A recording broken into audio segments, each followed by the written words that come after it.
What's up guys, Brian here, representing the Overlay Network, coming back after a long time away, and I'm back with the deck profile on 00 Ogdoadic Orcust.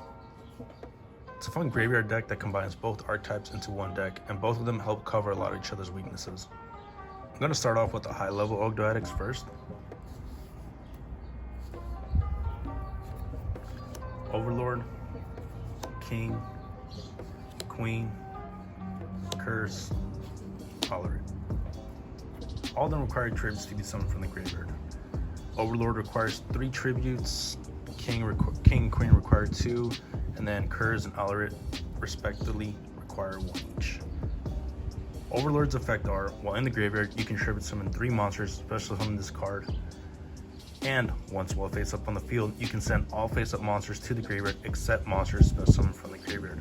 And that pretty much does it for Overlord's effect. More often than not, you're gonna want to get them into the graveyard, so be mindful of that.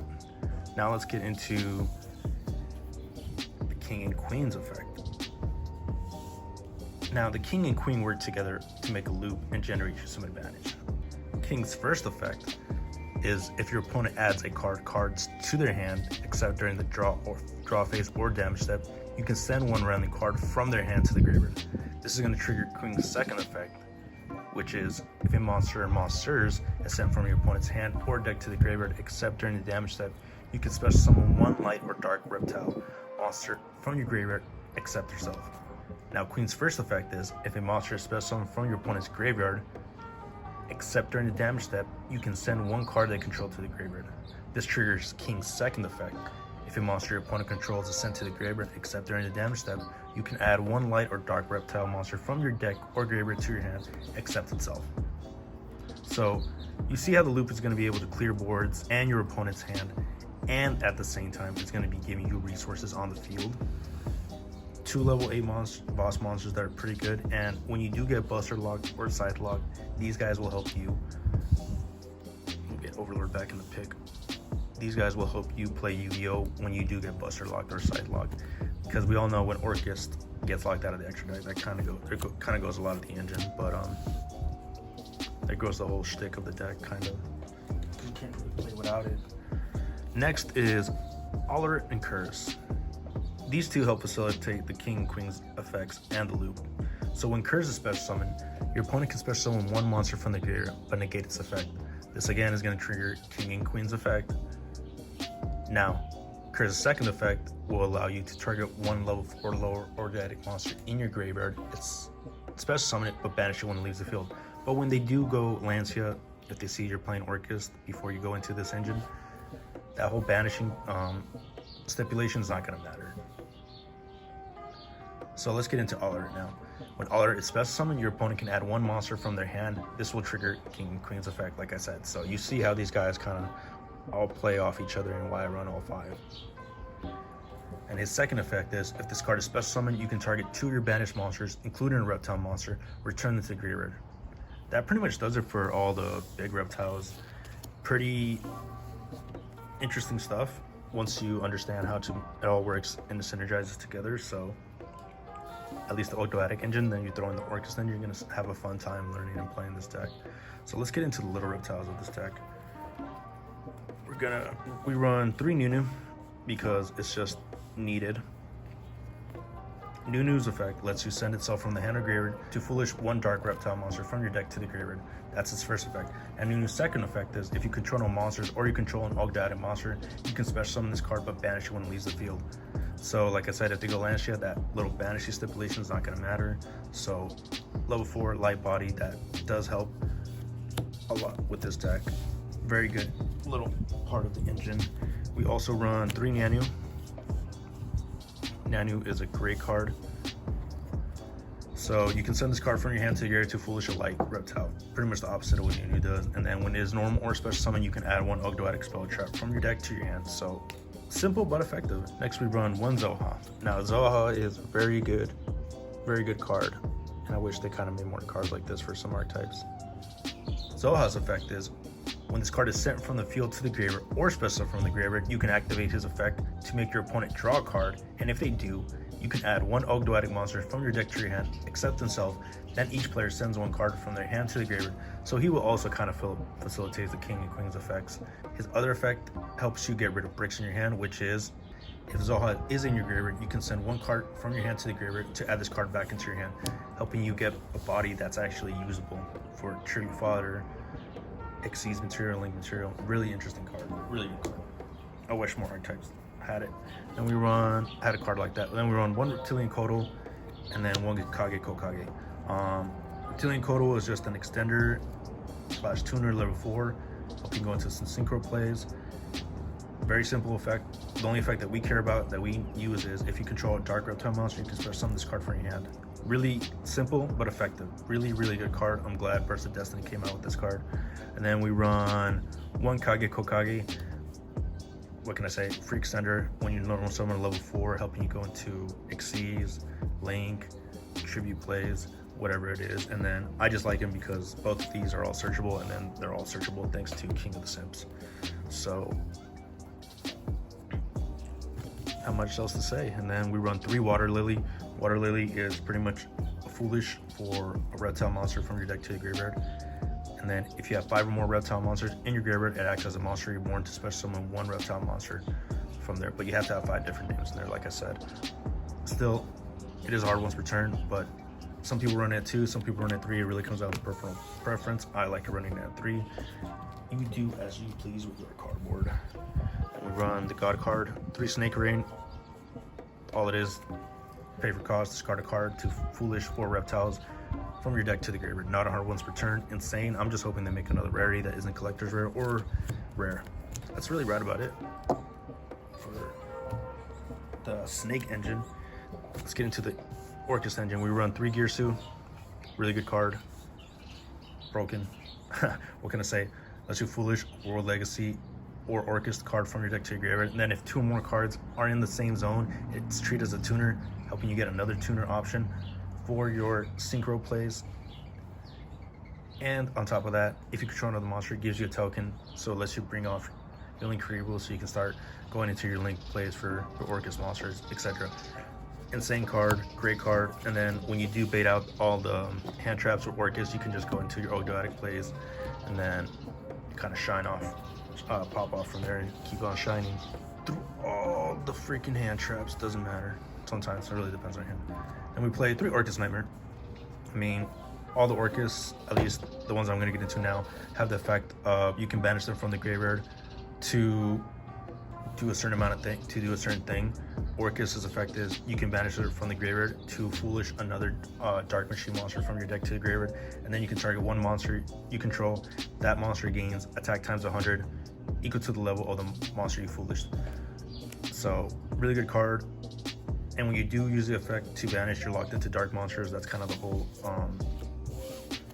theme with Orcust, if you guys aren't familiar. So we run 3 Nightmare. Pretty high Orcust lineup, honestly, but you'll see why.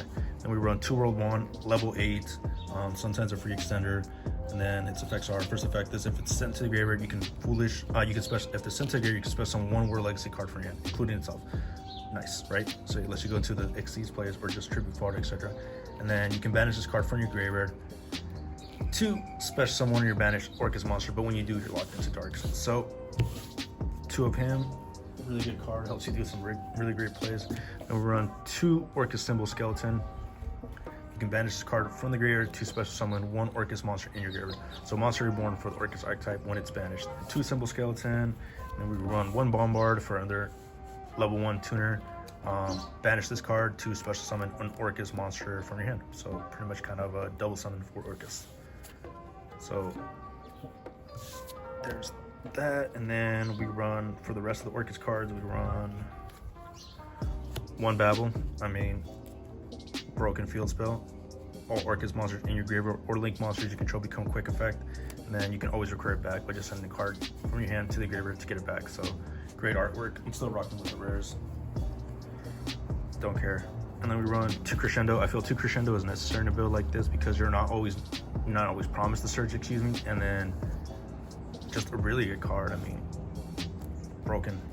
And if you do play the spice of like running Jinzo in the extra deck or whatever to get the search off it in the following turn, I mean, just a great card, honestly. A really good card. It's like insane. I wish more archetypes had like negates like that. Two orchestrated return. I mean, send one Orcust War Legacy from your hand to draw 2 cards. I mean, I'm not gonna pay money for, you know, prosperity anytime soon. So we're running 2 orchestrated return. Shout out to Ghost from the Past for reprints. 3 Allure of Darkness, really good card. Got reprinted too, so pick it up. Just feels really good drawing 2 cards. What can I say? And then not hard once per turn. So yeah. And then 2 World Legacy Succession, thanks to Lib, the World Key Blade Master. We are able to, you know, kind of get this card out. And then since we do run World Legacy cards, we can use its effect more often than not. Because of Lib's restriction. Let's get into the extra deck. We run 2 Lancea, just standard. Then, well, Coling can't be destroyed by battle. You can target one of your banished Orcust monsters to shuffle it into the deck and then set 1 Orcust card directly from your deck onto the field. So Babel or Crescendo, as we all know. 2 Girsu, just kind of like the standard ratio. The best rank 8 in the game, one of the best rank 8s in the game to this day. Offers protection, lets you send. It's a great card, man. I mean, not much else to say. Just that dude, you know. And 1 long Girsu, then can't be destroyed by card effects while it's linked. And then you can target 2 of your banished machine monsters, shuffle them into the deck, and you can send 1 link monster your opponent controls to the graveyard. So helping you clear boards, and that's the thing Orcust has always done, helps you clear boards. And sometimes people don't read its effects, so yeah, pretty good. And then 1 Orcustrion, because I just like it. Helps you end games even quicker. This link card cannot be destroyed by battle or card effects, so kind of a tower-esque effect. And then you can target 3 of your banished machine monsters, shuffle it into the deck, and if you do, the attack and defense of all link monsters become 0 and their effects are negated. So helps you really just facilitate the OTK. If you aren't familiar with them, that's what he does, and I just think a lot of Orcust decks, if you can run it, you should run it, and I like running it with a deck like this. And then 1 Boral Sword for our other boss monster. Just still that dude to this day. We don't run access code because everything's dark primarily in the extra deck. And for the only light monster is Liv, the World Key Blade Master. We all know her effect to set the World Legacy from your deck to the field.